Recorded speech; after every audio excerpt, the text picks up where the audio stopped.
So in this problem, we're trying to maximize the number of planes that we can get from each the American and the British groups to maximize the cargo that can be flown to help out West Berlin. So first thing we have to do is figure out, well, what are our variables? So in this case, my variables would be, I'm saying that X is my number of American planes and Y is my number of British planes. So now I can start to go through and get my information.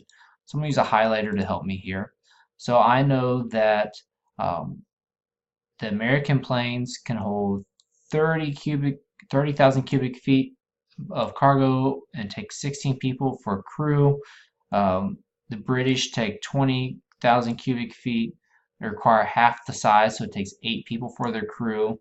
You can't have more than 512 crew members, and we know that the cost is 9,000 for Americans, 5,000 for the British, and we can't exceed $300,000. So there's a lot going on in this problem.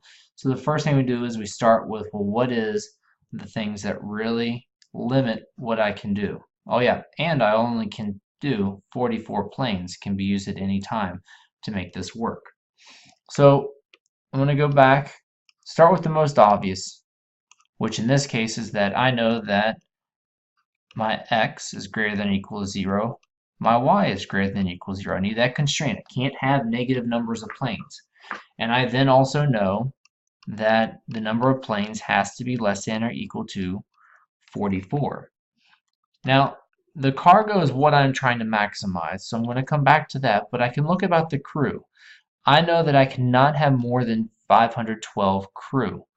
So I know that my American crew, which takes 16 people per plane, plus the British crew, which takes 8 people per plane, has to be less than or equal to 512 total people out at a single time. Then I also know that I have a cost of $9,000 for each American plane and $5,000 for each British plane, and that has to stay under $300,000. So here I have my part that I can go through and actually set up my system of inequalities. So I start there. I start by creating my system of inequalities and then figure out the rest from there. So let's plug in the parts I know. So I know that that x is greater than or equal to 0. I know that y is greater than or equal to 0. I know that x plus y had to be less than or equal to 44.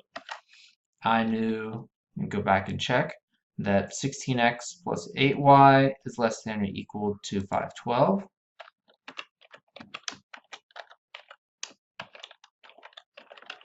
And I know that 9,000x plus 3,000y had to be less than or equal to 300,000. Okay, so I'll look and say, well, where is it that all of my overlap is occurring? It's got to be in that area. So that's an important thing to recognize. And I'm going to take, and you can see that this dark, the 9,000 plus 3,000 inequality actually goes a little bit further than this lighter one. So I want to look and see, well, what are these points?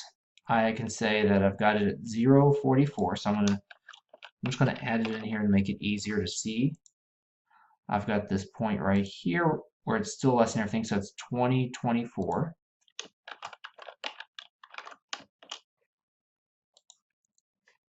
And then between the dark and the light line, I actually got to use the light line because it's further inward, because there's the 33 would take something over from my list. So I've got to use the 32, 0. And these are telling me the number of planes that are going to be at the vertices. And of course you got 0, 0, but I want to help these people, so using 0 planes is not helping out West Berlin. So these are going to be 3 points of interest. So let's go back to the problem and figure out, well, what do these 3 points of interest help me do? So we know that we're trying, let me use my highlighter again to help out, that I can get 30,000 cubic feet in an American plane, and I can get 20,000 cubic feet in a British plane, and the whole point is to maximize my cargo. So if I think about what am I trying to do? Well, what I'm trying to do is say that my cargo, the amount of cargo I have, is trying to be maximized. So 30,000 x plus 20,000 y. So I had those three vertices from my graph. These are the points that are going to optimize. One of those is going to be my optimal point for how to maximize my cargo. So I'm going to plug them in and see where I end up. So I start with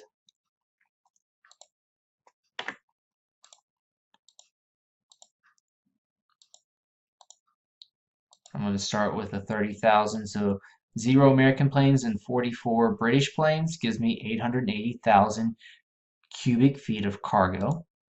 If I did the 20 American planes with 24 British planes, I end up with 1,080,000 cubic feet of cargo.